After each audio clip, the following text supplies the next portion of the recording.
Barakat Yahweh, Barakat Yahushai, Barakat Yahweh, Barakat Yahushai, Barakat Yahweh, Barakat Yahweh, Ba'ashem Yahushai, Ba'ashem, Chal the blindness of the apostles and the elders of Great Millstone True Well.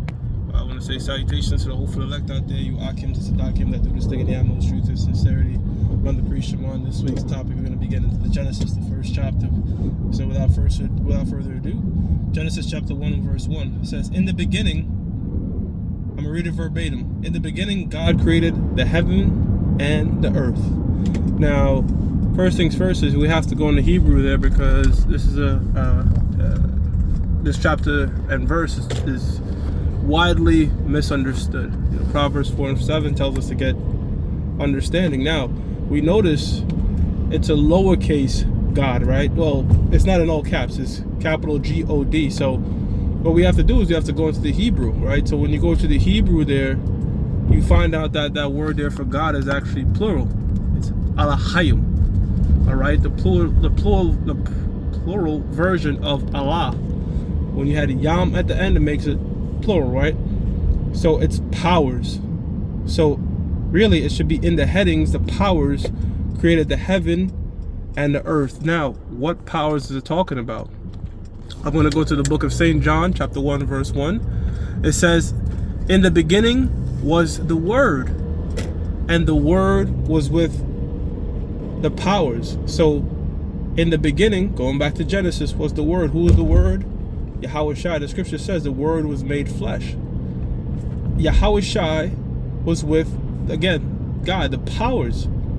And the Word was the power. So, Yahushai is a power, all right? Yahushai is a power, and the elect that were with him are powers as well. It says the same was in the beginning with the power.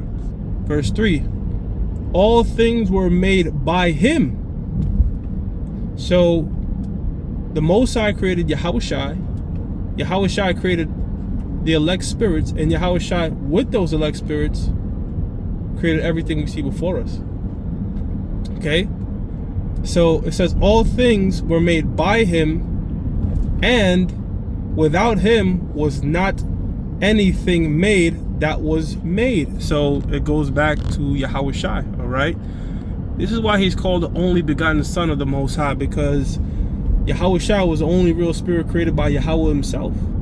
And then he just, you know, Yahweh being the shot caller, all right, had his son Yahushai create everything else with the elect holy angels. Okay, all right. So those are, by the way, the elect angels that was in the very beginning with Yahushai were put in chains of darkness, these flesh, all right, and walking the earth here today. All right, this was called the elect that you read about in the book of Revelations, the 7th chapter.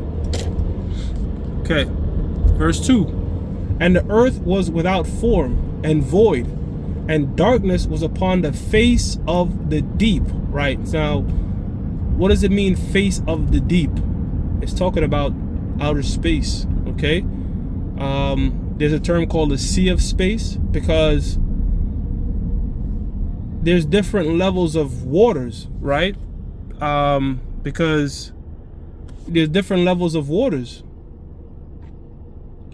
I'll read it. It says, and the spirit of the powers, or God, moved upon the face of the waters. Right, so that waters that it's talking about there is space. Now I'm going to prove that. What I'm going to do is I'm going to go to the book of 2nd Ezra chapter 16, and I believe it's 58. Okay, so 2nd Ezra 16 and 58 reads, he hath shut up the sea in the midst of the waters, and with his word hath he hanged the earth upon the waters. So he hanged the earth upon the waters is talking about, again, outer space, man. All right, that's a different outer space. Deep sea is a different bodies of waters out there. Okay, so when you read Genesis chapter 2 verse 2, and it says, and the earth was without form and void, and darkness was upon the face of the deep, and the spirit of the powers moved upon the face of the waters, is talking about outer space.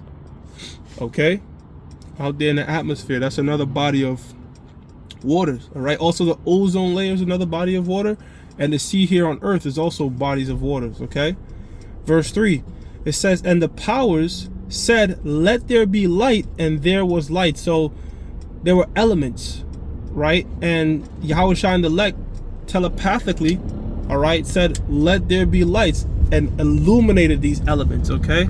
How do we know it's telepathically? We go to the book of Ecclesiasticus, the 16th chapter, and the 27th verse tells you that they neither labor nor toil, talking about the angels. So it was all done via the mind, all right? Which Esau is trying to do on a low level with this RFID microchip that's going to grant you access to move, turn on things, or what have you with your mind.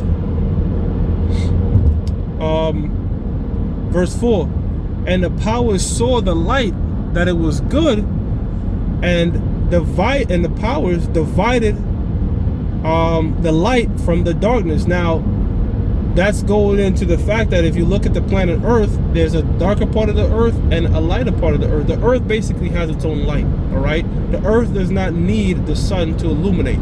The Earth has its own light, all right? That's another big misconception, all right? But that's it. Again, if you just listen to science, what Esau proclaims as science, certain science that Esau puts out is accurate, but certain things that conflict with the scriptures, we have to do a deeper dive right there. So the scriptures is telling us that, look, the earth has its own light, okay? By the way, the earth was created before the sun, and we're going to read it. It says, verse 5, and the powers called the light day, and the darkness he called night, and the evening and the morning were the first day. Right, so the powers said the dark part is going to be called night, and the part with light is going to be called day. Now, that is not talking about an actual day in terms of 24 hours, okay? How do we know that? Well, as we're reading, we're seeing that they're speaking about a day and night before the sun was even made. So how could there be a day before the sun was even made? So what is it really talking about? The first day is actually talking about the first 1,000 years, okay? Because each day that we're reading about right here in the book of Genesis is actually a 1,000-year period, all right? So what I'm going to do to prove that is I'm going to go to the book of 2 Peter chapter 3, verse 8. It says, but beloved, be not ignorant that this one thing,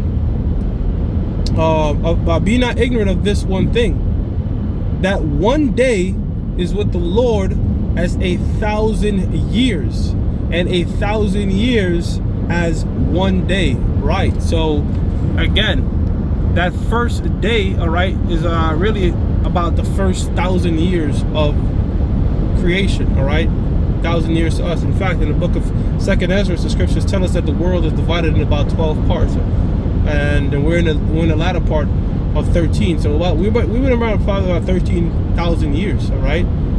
The earth and everything you see is about 13,000 years old.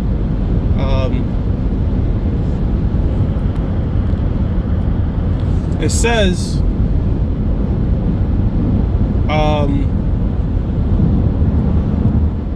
yeah, well, the earth is about 13,000 years old. Verse 5, I'm going to read it again. It says, and the powers called the light day, and the darkness he called night, and the evening and the morning were the first day, okay? Now, verse 6, it says, and the powers said, let there be a firmament in the midst of the waters, right? So the firmament, all right, is talking about the ozone layer. Let me just make sure.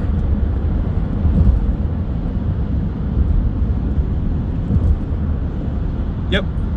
All right, that ozone layer, okay? It says, let there be a, let's lock it.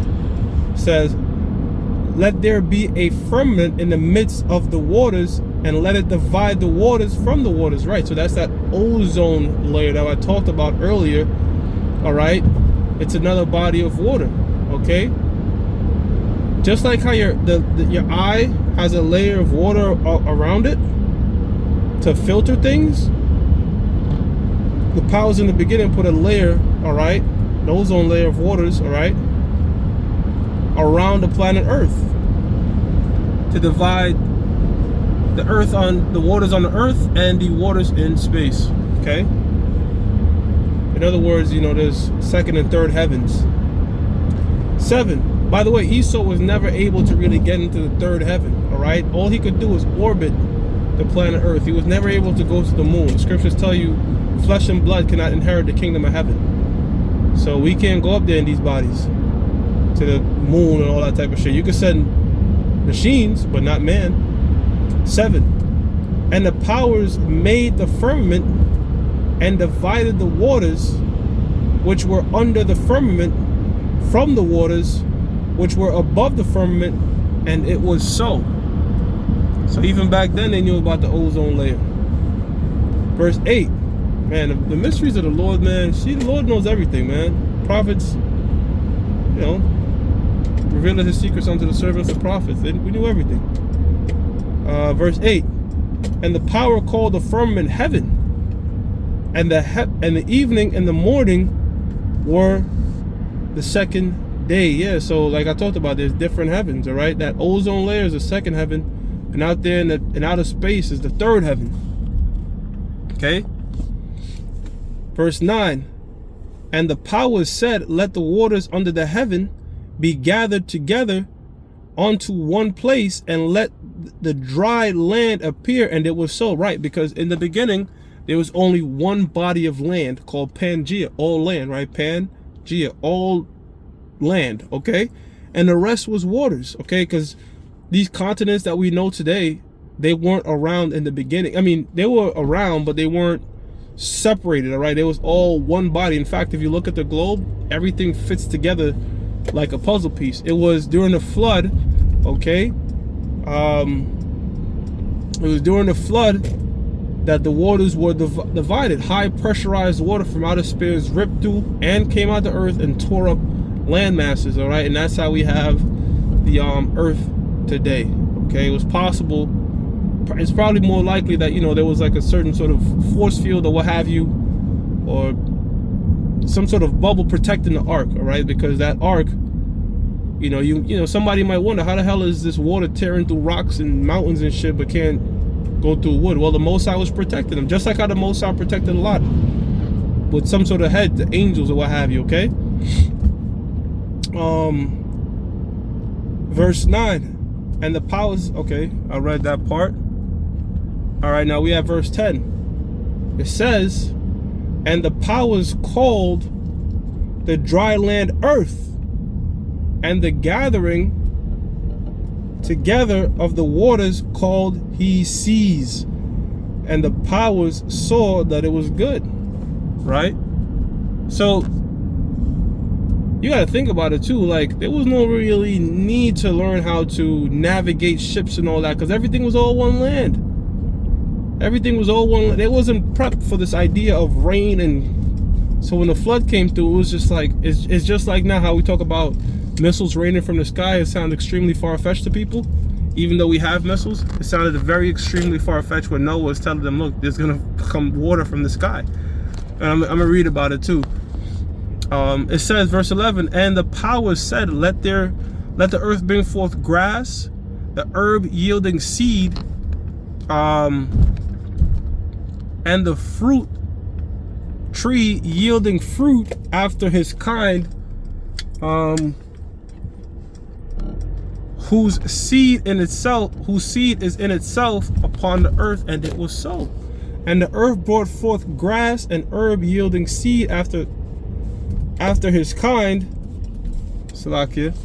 And it says, and the tree yielding fruit, whose seed was in itself after his kind, and the powers saw that it was good. And the evening and the morning were the third day. So this was the third 1,000 year. All right. Notice the sun and the moon hasn't even been created yet. So very different to what they teach in schools. All right, but we're gonna go with the word of the Most High. The scripture said, let every man be a liar.